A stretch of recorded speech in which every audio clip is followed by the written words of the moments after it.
Songs, कैसे हैं आप सब। मेरी बेटी का ओलंपियाड प्रिपरेशन चल रहा है। She is writing science olympiad, she is in grade 1। I was very hesitant. मैंने फिर भी उसको रजिस्टर करवाया क्योंकि उसने इंसिस्ट किया, क्योंकि भाई लिख रहे हैं तो मुझे भी लिखना है। आई थॉट मैं मैथ लिखाऊंगी बट उसने साइंस चूज किया, बट इट्स ओके। मैं आपको बताती हूँ how she is preparing and क्या प्रॉब्लम्स मैं फेस कर रही हूँ उसको पढ़ाने में, ये भी मैं आपको बताऊंगी अभी। Now do 9th question. Read out the word.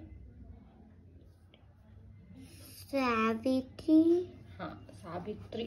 Savitri is mopping the floor. Savitri no है, she is mopping the floor. Look at the picture. फिर Which of the following will L silent रहता है ना? would help here here है वो, अच्छे से देखो। help हाँ, here Zunaira, what is the spelling of here and what is the spelling of her? her in better and faster cleaning. Very good. Now choose the correct option. A, B, C, D. Which one? She is mopping the floor. Savitri is mopping the floor. तो कौन सा correct है? Dry mop and still air. Yeah. Dry, you know, dry मतलब? सूखे। हाँ, सूखा हुआ mop. Mop की stick अगर सूखी हुई है तो can you clean it? No. No. So that is Wrong. wrong. And you have still air. Still मतलब? No air. No air ने रुकी हुई air. Moving air ने रुकी हुई air. Anyhow, dry is the wrong option here. B. Wet mop and still air. Is it correct? Wrong. क्यों? Still air. Still air मतलब हवा move नहीं हो रही, right? It is not moving air. हाँ, next. Dry mop and moving air. Wrong. क्यों? Wrong है, but क्यों? Think, read out once again. नहीं समझ में आया तो see bit. Dry mop and moving air. हाँ, बोलो. Why it is wrong बेटा? अच्छा, आप बोले ना wrong. Because we want wet. Very good. It's a dry mop. Very nice मेरा. चलो T bit. Wet mop and moving air. हाँ. Correct. Correct है. D bit correct है. Okay. Now shade code.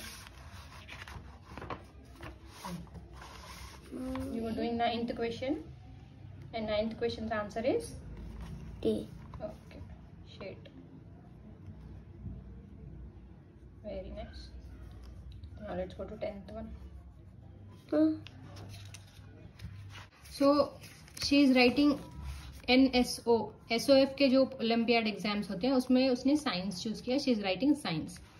Problem 1 ये आ रही है कि दो सारे लेसन्स जो उसके टेक्स्ट बुक में है वो कवर की जाएंगे एग्जाम में, बट क्योंकि स्कूल में अभी सेकेंड टर्म ही चल रहा है and she has to prepare all these lessons, तो ये डिफिकल्टी आ रही है कि ये लेसन्स उसके स्कूल में कंप्लीट नहीं हुए हैं तो मुझे पढ़ाना पड़ रहा है. दूसरी एक बड़ी प्रॉब्लम ये आ रही है कि reading. I knew from the beginning के क्वेश्चन रीड करने में डेफिनेटली प्रॉब्लम होगी, but she is pretty good in reading, but any how नए नए वर्ड्स को पढ़ने में डेफिनेटली टाइम तो लगता है. बच्चे ब्रेक करके रीड करते हैं. अभी आपने देखा how she was reading, she was taking time for new words.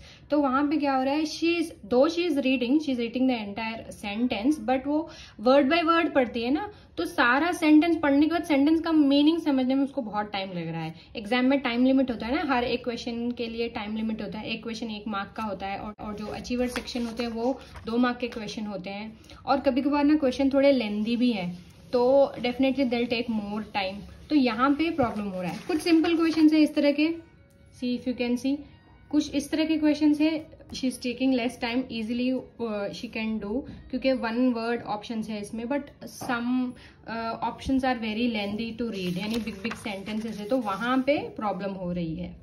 तो इस तरह के क्वेश्चंस में she is taking too much time, not only for reading, read करने के बाद समझने में भी प्रॉब्लम हो रही है। अभी टाइम है, लास्ट 1 मंथ से she is preparing and almost 5 lesson हमने कवर कर लिए हैं। अभी वो 6th लेसन प्रिपेयर कर रही है, बट क्योंकि स्कूल में ये चैप्टर्स फिनिश नहीं हुए हैं, ये कम्प्लीटली न्यू है उसके लिए। आई एम ट्राइंग कि वो डेली पढ़े, डेली मिनिमम 5 क्वेश्चन वो सॉल्व करे, but you know how kids are, she is just 5.5 grade 1 में है, तो डेली तो मैं पढ़ा रही हूँ, बट कभी कभी मिस हो जाता है। वीकेंड पर, छुट्टियों में तो बोलो ही नहीं, वो नहीं सुनती, but still sometimes I force her, sometimes वो विलिंगली प्रिपेयर करती है, but not more than 5-8 questions. But पहले लेसन समझाना होता है ना, लेसन समझाने में भी बहुत टाइम चल जाता है। तो लेसन के बिगिनिंग में आपको नोट्स मिलती ही है, जहाँ पे आपको ईच एंड एवरीथिंग एक्सप्लेन करना होता है। देन आफ्टर दैट वो क्वेश्चन रीड करते हैं, देन ऑप्शंस चेक करते हैं, और चेकिंग के लिए OMR शीट तो होती है ना, तो OMR शीट में they have to fill the answers. तो ये तो प्रैक्टिस हो जाती है वेल दे आर प्रिपेयरिंग इस तरह की। बट मैंने उसको बताया कि एग्जाम में जब आप जाओ, अगर आपको टाइम लग रहा है रीड करने में, समझने में, तो इट्स ओके, बट एंड में कोई क्वेश्चन छोड़ के नहीं आना। सपोज लास्ट में 2-3 क्वेश्चन रह गए, you just shade something, shade either A, B, whichever you want, but don't leave any option. कोई आंसर बिना अटेंड करे छोड़ के नहीं आना, शेड समथिंग और दी अदर। ये मैंने उसको बताया। ओलंपियाड स्कूल की तरफ से था, दो देयर वाज नो फोर्स, बच्चे जो लिखना चाह रहे हैं लिख सकते थे। मैं मैथ लिखाना चाह रही थी, बट साइंस हमने ऑप्ट की। मेरे बेटे को मैंने ग्रेड 1 में कोई ओलंपियाड नहीं लिखाया था, क्योंकि मुझे पता था डिफिकल्ट सिचुएशन होगी। और अभी क्या हो रहा है, मेरी बेटी को सेम थिंग, उसको रीडिंग में प्रॉब्लम हो रही है, समझने में प्रॉब्लम हो रही है। दो शी हैज इम्प्रूव्ड रीडिंग, क्योंकि क्वेश्चंस वो पढ़ रही है, नए नए वर्ड्स वो पढ़ रही है, तो दो शी हैज इम्प्रूव्ड रीडिंग, समझने में तो डेफिनेटली प्रॉब्लम हो रही है, क्योंकि घर में हम 24/7 इंग्लिश नहीं बात करते, स्पेशली मेरे घर में। और कभी कभी उसको क्वेश्चन समझ नहीं आ रहा है, तो I have to explain it to her. कभी लेंदी क्वेश्चन है इस तरह के, तो वो ज़्यादा टाइम। चलिए देखते हैं, जब एग्जाम होगा मैं अपडेट करूंगी आपको कि उसने कैसे लिखा। अभी तो ये एक ही बुक मैंने ली है अमेजोन से फॉर हर प्रिपरेशन। अगर ये फिनिश हो गया तो I might go to the website and download other, ये जो होते हैं ना प्रीवियस ईयर क्वेश्चन पेपर्स, वो शायद कुछ डाउनलोड करके दोबारा से उसकी रिवीजन करवाऊंगी। वैसे इस बुक में एंड में दो आपको प्रीवियस क्वेश्चन पेपर्स हैं, इसमें अवेलेबल है प्रिपरेशन के लिए। ये करवाने के बाद maybe I might download few other question papers if time permits. Book के एंड में आपको आंसर्स हैं क्वेश्चन के विथ एक्सप्लेनेशन। अगर आपको नहीं समझ में आ रहा है तो यू कैन, क्योंकि कुछ मेरे बेटे की किताब में ना कुछ क्वेश्चंस मुझे खुद समझ नहीं आ रहे, तो I have to see the explanation, तो वहाँ पे ये हेल्प करेगी। तो इस तरह से जा रही है मेरी बेटी की ओलंपियाड प्रिपरेशन। ये रियलिटी चेक है मेरे लिए। मैं बस आपके साथ शेयर करना चाह रही थी कि how things are going for olympiad preparation. So ये था छोटा सा vlog and informative video. I hope आपको ये वीडियो हेल्पफुल लगा तो जरूर लाइक करें, शेयर करें, और चैनल पे नए हैं तो जरूर सब्सक्राइब करें। Happy parenting from Splendid Moms. Happy parenting from Splendid Moms.